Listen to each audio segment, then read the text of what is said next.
Hello हजुर, नमस्कार नमस्कार नमस्कार। म चाहिँ सञ्जय भण्डारी।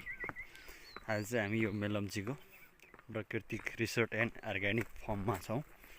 हिजो आज चाहिँ मिति 2081 साल चैत्र महिनाको 7 गते बेलुका चाहिँ हामी यहाँ बसेको। आज 8 गते बिहान हो हामी बसेको। घर चाहिँ मैले सुरुमा देखाएँ, त्यही हो।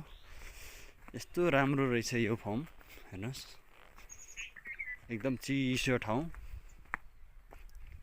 अब यहाँ म रुमबाट तल जाँदैछु हैन। अब हाम्रो चाहिँ यहाँ यो सबै यो नास्पातीहरूको बोटहरू हो यो हैन। अब हेर्नुहोस्, ठ्याक्कै यस्तो पहाडमा रमाउने यो ठाउँ हैन। कस्तो पहाडमा गएको जस्तो महसुस। पानीहरूको लागि यो सबै घरहरू, यो सब एउटा एउटा घर छ हैन। यहाँ चाहिँ हाइएस्टमा चाहिँ अब 9-10 हजारदेखि भिआइपी रुमदेखि लिएर लगभग कममा चाहिँ अब 1000सम्मको रुमहरू पनि पाइँदो रहेछ।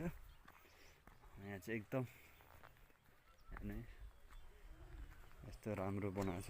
यो इँटाको होइन, फेरि ढुङ्गाको वालमा सिमेन्टी लगाएर टक्क हेर्नुहोस्, भिआइपी रुमहरू पनि टक्क बनाएको छ। यो सबै भिआइपी रुमहरू हो हैन।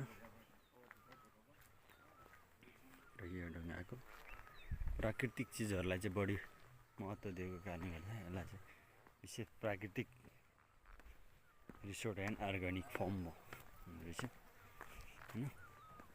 यहाँले यस्तो माटोको घैलाभित्र यस्तरी किवी फलाएको छ, हेर्नुहोस् है। हेर्नुहोस्, यो माटोको घैलाभित्र स्ट्रबेरी किवी भन्न आयो, सरी है, स्ट्रबेरी। यो चाहिँ हेर्नुहोस्, प्राकृतिक रिसोर्ट एन्ड अर्ग्यानिक फर्म।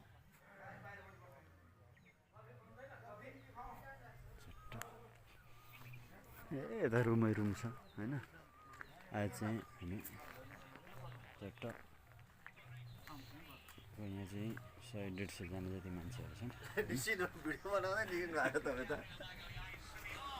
बनाइदिउँ के भएर चट्ट लाली ग्रास फुलेको, हेर्नुहोस् हैन।